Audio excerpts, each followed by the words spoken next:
دوسرے سر final point پر آتا ہوں. سر ہمارے پی ٹی آئی کے دوست جتنے ہیں سارے, انہوں نے ہم پر جتنی بھی جو ہے وہ گولہ باری کی ہے اب تک ساری.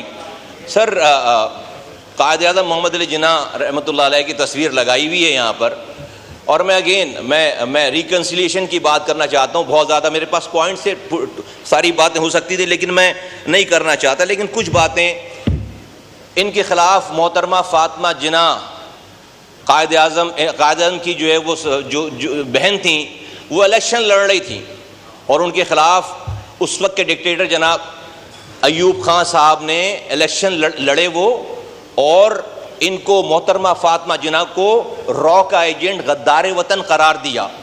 اور قائد اعظم محمد علی جناح کی وہ بہن تھیں ایوب, یہ بنگلہ دیش کے مجیب الرحمان جس کو ہم نے غدار کہہ کے بنگلہ دیش الگ ہو گیا, وہ محترمہ فاطمہ جناح کے ساتھ اسٹیج پر کھڑے ہوتے تھے اور وہ ان کی کیمپین چلاتے تھے. اور ہمارے ملک میں اس وقت کے ڈکٹیٹر نے ان کو قائد اعظم کی بہن کو غدار قرار دے دیا. تو تاریخ تو یہ کچھ کہتی ہے, یہ کچھ کرتی ہے, لیکن سر پلیز بس وائنڈ اپ کریں پلیز. میں آپ کو گزارش کروں سر, ٹوٹل آپ نے کتنا بولا ہے ابھی؟ 20 minutes 37 seconds. 7 minutes before, 13 minutes now. وائنڈ اپ کریں پلیز سر, بہت لمبی لسٹ ہے. پلیز مائک کھولیں پلیز سر. سر ہم نے اسی ملک میں دیکھا رانا ثناء اللہ کی گاڑی میں ہیروئن ڈال دی جاتی ہے. ہم نے اسی ملک میں دیکھا کہ حنیف عباسی الیکشن سے ایک دن پہلے ان کو جو ہے وہ 7 سال کی قید کی سزا دی جاتی ہے. ہم کس ہائی مورل گراؤنڈ کی بات کر رہے ہیں؟ سر ہم نے اسی ملک میں دیکھا کہ نواز شریف صاحب اپنی اہلیہ کو ڈیتھ بیڈ پہ چھوڑ کر, وہ سین اگر آپ دیکھیں ٹی وی پہ تو آپ کا دل ہل جاتا ہے, وہ چھوڑ کر آتے ہیں اور آ کر جیل چلے جاتے ہیں, ان کی اہلیہ کی ڈیتھ ہو جاتی ہے وہاں پہ.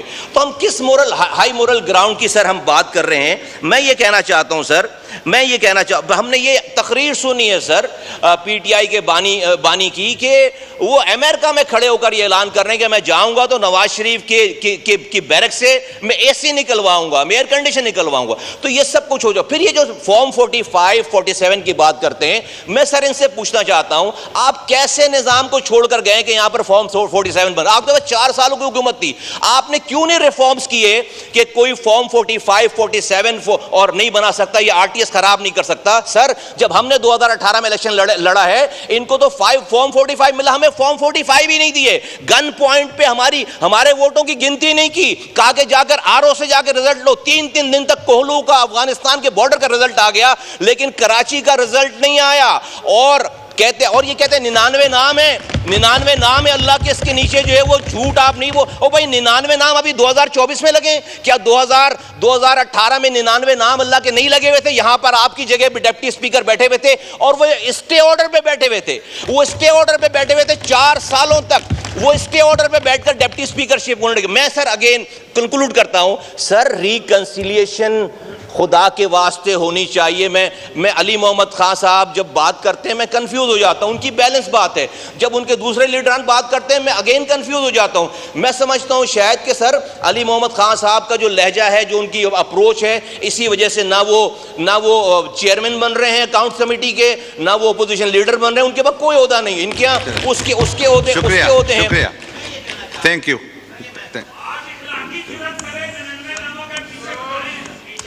یہ مصطفیٰ کمال صاحب کا مائک کھولیں سر. وائنڈ اپ پلیز. اچھا سر وائنڈ اپ کرو, سر وائنڈ اپ کرو. سر ایسا ہے کہ دیکھیں آج اگر ہم جو کر رہے ہیں نا, 2029 کا الیکشن بھی ایسے ہی ہوگا جو آپ چاہتے ہیں. آپ نے ایک آرمی چیف اپنی مرضی کا لانے کے لیے سارا تماشا ہوا ہے. آپ کو اپنی سر یہاں پر آرمی چیف کو ایکسٹینشن دی گئی اسی ہال میں بیٹھ کر. آپ کہتے ہیں کہ بھائی ان سے جو ہے وہ آپ کہتے ہیں کہ نیوٹرل ہو جاؤ. آپ نیوٹرل ہونے والوں کو اس وقت جانور کہتے تھے.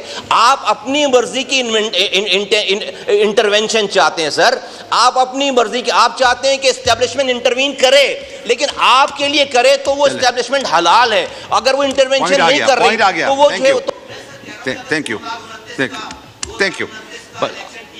صحیح ہے, پوائنٹ آ گیا پوائنٹ آ گیا بس. مصطفیٰ صاحب پوائنٹ آ گیا. مصطفیٰ کمال صاحب کا مائک کھولیں.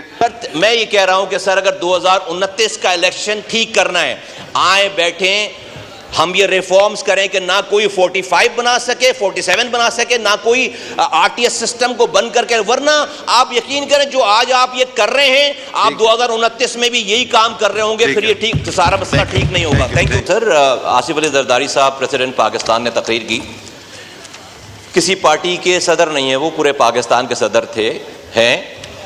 جب انہوں نے یہ اس ہاؤس میں بات کی تو یہ ہم سب کے لیے ایک رسپیکٹ اور ڈگنیٹی اور اس کو برقرار رکھنے کا ایک مرحلہ تھا. اینی وے جو کچھ ہوا it was a bad scene, اور وہ آج وہ صدر ہیں, کل کوئی اور صدر ہوگا.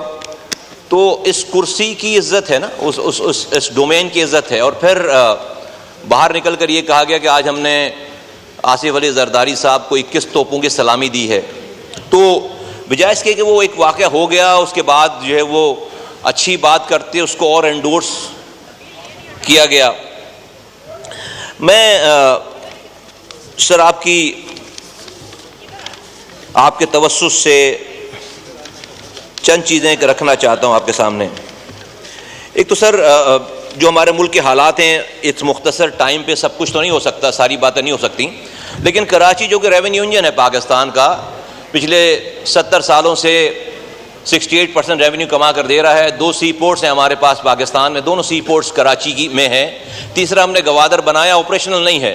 تو پاکستان کا گیٹ وے ہے کراچی, پاکستان کا ریونیو انجن ہے کراچی. کراچی چلتا ہے تو پاکستان پلتا ہے, اور ہم اس پہ بڑا پراؤڈ فیل کرتے ہیں. انٹلیکچوئل ہب ہے, فائنینشیل ہب ہے, اور پاکستان کا فیس ہے. سر میں یہاں پر جو کراچی کے مسائل ہیں, جو حالات ہیں, یہ ریونیو انجن یہ جو شہر ہے جس حالات سے گزر رہا ہے, اس لیے نہیں کہ مجھے پیپلز پارٹی پہ کوئی تنقید کرنی ہے. ہم سمجھتے ہیں کہ آصف علی زرداری صاحب ان تمام عہدوں سے, تمام نشیب و فراز سے گزر کر آج صدر کے عہدے پر دوبارہ ہیں. ایک اپرچونٹی ہے پاکستان کے لیے کہ ان جیسے سینئر سیاست دانوں سے اس پاکستان میں کچھ ٹربل شوٹنگز جو ہے وہ جو کرنی چاہیے وہ کر لی جائے. اور میں بہت ہی صدقے نیت سے ان کے سامنے گزارشات رکھنا چاہتا ہوں, ایز اے کمپلین کے طور پر نہیں, جو کہ ان کے لیے بھی, ان کی پارٹی کے لیے بھی اچھی بات ہوگی. مثال کے طور پر آج دنیا چاند پر جا رہی ہے, اور ہمارے یہاں کی خبر یہ کہ ہمارے یہاں گٹر میں گر کر بچے مر رہے ہیں. کراچی جو کہ ریونیو انجن ہے, وہاں پر ہر تیسرے دن یہ خبر آتی ہے کہ کوئی معصوم 7 سال کا 5 سال کا بچہ جو ہے وہ گٹر میں گر گیا اور اپنی جان دے گیا. 15 سالوں سے ایک قطرہ نیا پانی کراچی کو نہیں ملا, اور اب حالات یہ ہو گئے کہ جو پانی آلریڈی لائنوں میں آتا تھا اس کو بھی چوری کر کے ہمیں ہی بیچتے ہیں. پانی نہیں آتا شہر میں, لیکن آپ فون کریں آدھے گھنٹے کے اندر جو ہے وہ 8,000 7,000 10,000 کا کنٹینر آپ کے پاس آ جاتا ہے. سر بات ہوتی ہے کراچی میں کوٹا سسٹم کی, ہمارے کولیگز نے بھی بات کی. سر یہ جب کراچی کی جو پالیٹکس ہے جس کا اکثر ہمیں تانا بھی دیا جاتا ہے, اور ابھی بھی بات کی گئی کہ ایک لسانی جماعت بنا دی گئی اور یا بن گئی, اور اس کی ایک 40 سالوں کی ایک ہسٹری ہے. سر اس لسانی جماعت نے پاپولیرٹی کیسے حاصل کی؟ جب آپ کوٹا لگا کر جاب جو اپلیکیشنز ہیں, جو ریکوائرمنٹ ہیں, اس میں جب آپ یہ لکھیں گے کہ کراچی حیدرآباد کے ڈومیسائل والے زحمت نہ کریں, اور جب آپ ایڈمیشن کے لیے جائیں گے تو آپ کا ایڈمیشن 75-75% پہ ایڈمیشن نہ ہو رہا ہو کراچی کے ڈومیسائل پر, اور کسی اور ڈومیسائل پر 55% پہ ایڈمیشن ہو, تو یہ وہ محرومیاں تھیں جس کو کسی نے آواز دی اور ایک ری ایکشنری پارٹی بن گئی, اور اس کی 4 ڈیکیڈز کی ایک ہسٹری ہے. آج سر جن وجوہات کی بنا پر ایم کیو ایم بنی تھی 40 سال پہلے, آج وہ وجوہات ملٹی پلائی کر گئی ہیں, اس سے بھی بہت زیادہ ہیں.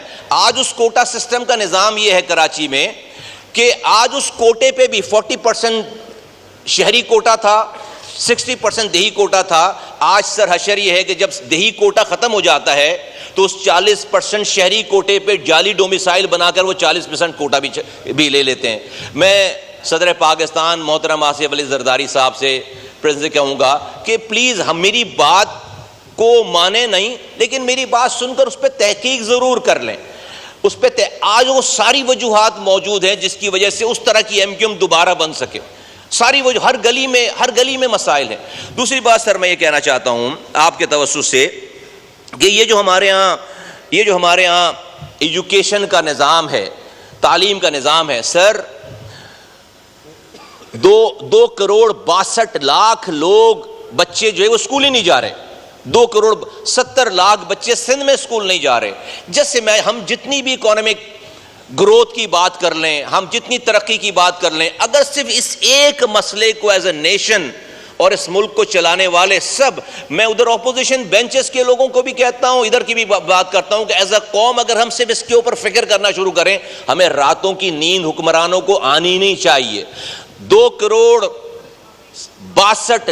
لوگ بچے وہ ہیں جو کہ اسکول ہی نہیں جا رہے. ابھی اسکول جانے والوں کی سٹوری نہیں آئی ہے، ان کا کیا حشر ہے وہ اور بات ہے، لیکن 2.62 کروڑ بچے بغیر اسکول جائے بڑے ہو رہے ہیں، پیٹ ان کے ساتھ لگا ہوا ہے. آپ جتنی بھی اکانومک ترقی کر لیں یہ آپ کو ایروڈ کر دیں گے اندر سے.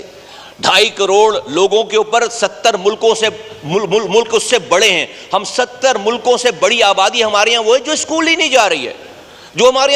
جا رہی ہے، تو یہ سندھ کا، پنجاب کا، بلوچستان کا، خیبر پختونخوا کا مسئلہ نہیں ہے، یہ ہم سب کا ایک قومی مسئلہ. اگر ان 5 سالوں میں صرف اس ایجوکیشن کو، اگر ہم نے اس پرائمری ایجوکیشن کو ہی ہم نے اگر تھوڑا سا ٹھیک کر لیا، ٹریک پہ ڈال لیا، میں سمجھتا ہوں یہ بہت بڑی قومی خدمت ہوگی. دوسری بات، ہمارے ہاں 68% یوتھ بلج ہے. یہ یوتھ بلج آپ کے لیے اپرچونٹی بھی ہے، تھریٹ بھی ہے. اگر ہم نے انہیں چینلائز نہیں کیا، ہم نے انہیں ڈائریکشن نہیں دی، ہم نے انہیں روزگار کے مواقع نہیں دیے، تو یہی یوتھ ہمارے لیے، اس نیشن کے لیے ایک تھریٹ ہے. کیونکہ وہ کیا کرے گا سر؟ آج ہماری یونیورسٹیز، اس ملک میں جو پڑھایا جا رہا ہے وہ جاب لیس، وہ بے روزگار لوگ پروڈیوس کرنے والی انڈسٹریز بن گئی ہیں، فیکٹریاں بن گئی ہیں. ہماری یونیورسٹیز بے روزگار لوگ پروڈیوس کرنے والی فیکٹریاں بن گئی ہیں. وہ ڈگریاں لے کے لوگ پھر رہے ہیں، ان کو کہیں نوکری نہیں، کیونکہ ہم وہ پڑھائی نہیں رہے جو دنیا کی ڈیمانڈ ہے. میں سر آپ کو مثال دینا چاہتا ہوں. آج ہمارا پڑوسی انڈیا، اس نے 30 سال پہلے اپنے لوگوں کو وہ پڑھایا جو کہ دنیا کی ضرورت تھی. آج دنیا کی 25 بڑی کمپنیز کے سی ای اوز انڈینز ہیں. ان کے پاس بجٹ کتنا ہے؟ $5 ٹریلین ان 25 انڈین کمپنیز کے سی ای اوز کے پاس ہے. آج جو اگر انڈیا بوم کر رہا ہے، ترقی کر رہا ہے، وہ آج ان لوگوں کی وجہ سے ترقی کر رہا ہے جس کو انہوں نے وہ تعلیم دی جس کی دنیا میں ریکوائرمنٹ تھی، اور وہ جا کر انہوں نے دنیا میں کام کیے. اور آج انڈیا میں انویسٹمنٹس کی بھرمار ہے. ہماری آئی ٹی ایکسپورٹ ہے $2.7 ارب. انڈیا کی آئی ٹی ایکسپورٹ ہے $270 ارب. ہمارے پاس ریزرو ہے سارے ملا کے جو کہ ہم خرچ بھی نہیں کر سکتے، قرض لے کر بیٹھے ہوئے ہیں، 8-9 ارب، کبھی 6 ارب ہو جاتے ہیں. انڈیا کا ریزرو ہے $607 ارب. کیسے ہوا؟ آج اگر آپ اپنے یہاں سب سے زیادہ ڈالرز کیسے آ رہے ہیں ہمارے ملک میں سر؟